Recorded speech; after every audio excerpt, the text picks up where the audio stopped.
And tonight's big story breakdown is on tribal relations. A suspect arrested for burglarizing a McLean County deputy's house was turned over to tribal police and released just hours later. Investigators say he then returned to the same deputy's home and set his cars and house on fire, all while his family was inside. Fox 25's Rob Hagan walks us through the concerns that this case is creating. A deputy's home destroyed and his family displaced just 24 hours after the suspect was released. There's still a lot of unanswered questions in the case, but the sheriff just wants an answer to one. Why was Austin Garrett Reeves released? This is the aftermath from the fire authorities are calling an attack on one of McLean County's finest and his daughter and pregnant wife. You could see the intensity from the flames melted this truck's tires. A child's toy, a stark reminder it could have been worse. This man, Austin Garrett Reeves, arrested a second time for 2 crimes in the same place. I've been in law enforcement now 47 years, and I've never seen that happen here in Oklahoma before.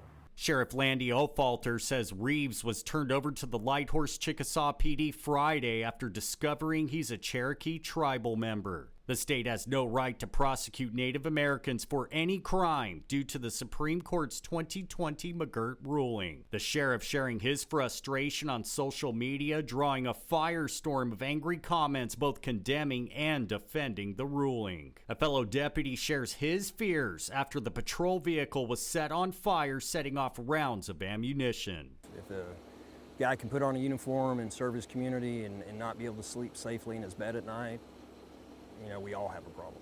The McLean Sheriff's Office says 2 other members of law enforcement in the county also had their personal vehicles and residences burglarized. Now, days later, Ofalter says the case is in the hands of the ATF and Reeves will be arraigned later this week while his deputy has no home. Targeting law enforcement's not going to be tolerated here. And if it happens, we're coming after you.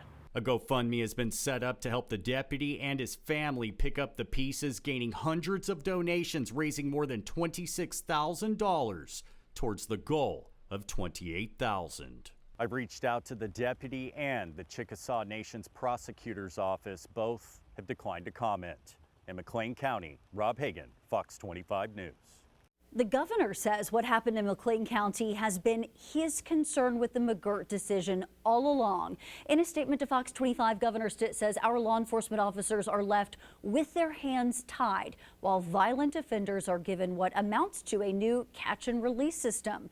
The governor claims the tribes are pushing policies that put criminals back on the street instead of behind bars. The McGirt case was also brought up in a lawsuit filed by Muskogee Creek Nation member Alicia Strobe sued the Oklahoma Tax Commission, arguing she qualified for a state income tax exemption under the Oklahoma Administrative Code.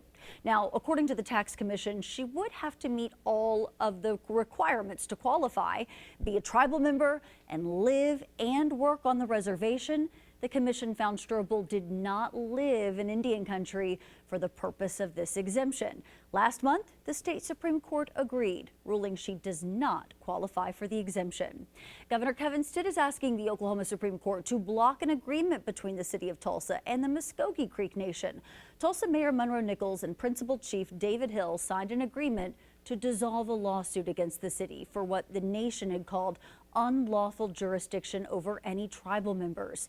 The agreement marked Nichols' commitment to uphold tribal sovereignty when it comes to McGirt and allows municipal cases to be tried in the appropriate courts, something Nichols says has been the law all along. Enforcing the state's laws. We are enforcing our city ordinances and we're enforcing the laws of this country while also enforcing the laws of Indian country. I'm just having a hard time accepting the criticism from somebody who's shown he's been disinterested in doing what's right by citizens of Tulsa. Someone who's been disinterested in doing right by folks who have worn the uniform and worn a badge, and doing right, and somebody who's been so disinterested in just following the law. The governor said by entering into this agreement with the Muskogee Nation, Nichols has essentially made Tulsa a sanctuary city with 2 systems of justice, which makes our state less safe. In 2023, Governor Stitt created a task force to confront the continued impact of McGirt. At the time, Stitt said by gathering stakeholders from every corner of the state, he believed we could address the real jurisdictional challenges left by McGirt and usher in lasting change. The governor believed the state of Oklahoma, tribal governments, and citizens deserved clarity. Now, it is important to note only 2 of the 13 task force members represented Oklahoma tribes. However, those 2 tribal seats were not filled since none of the tribal nations chose to participate. The task force met 5 times throughout the spring of 2024 and issued its final report that May. Among the 9 recommendations outlined was a legislative interim study to review relevant laws needing updating and the adoption of a data sharing agreement between state, local, and tribal agencies. The governor's idea for the task force was sparked by this 2023 incident at the Okmulgee County Jail. Members of the Muskogee Nation Light Horse Police tried to drop someone off at the Okmulgee County Jail. The jail employees told the tribal police they wouldn't be accepting their prisoner. Things escalated when the Light Horse deputy chief followed the jail employees into the control room where they clearly did not want him. You're gonna put your hands on him? Don't put your hands on the captain. Don't, come on. Sir. Nope. Out of my building, gentlemen. You're going to go with us, I promise. See, you keep putting Get your hands off of him. Don't you put your hands That's all my deal. You put your hands on me first. Actually, that's a few else. My light horse. Your ass is going too. Days later, the Light Horse Police tried to serve an arrest warrant on the jail employee for battery, but eventually the warrant was recalled. And that was your Big Story Breakdown. You can keep up to date with the latest developments in the McLean County case on OKCFox.com. Plus, find all of our previous Big Story Breakdowns on our YouTube channel. Scan the QR code on your screen or search OKC Fox.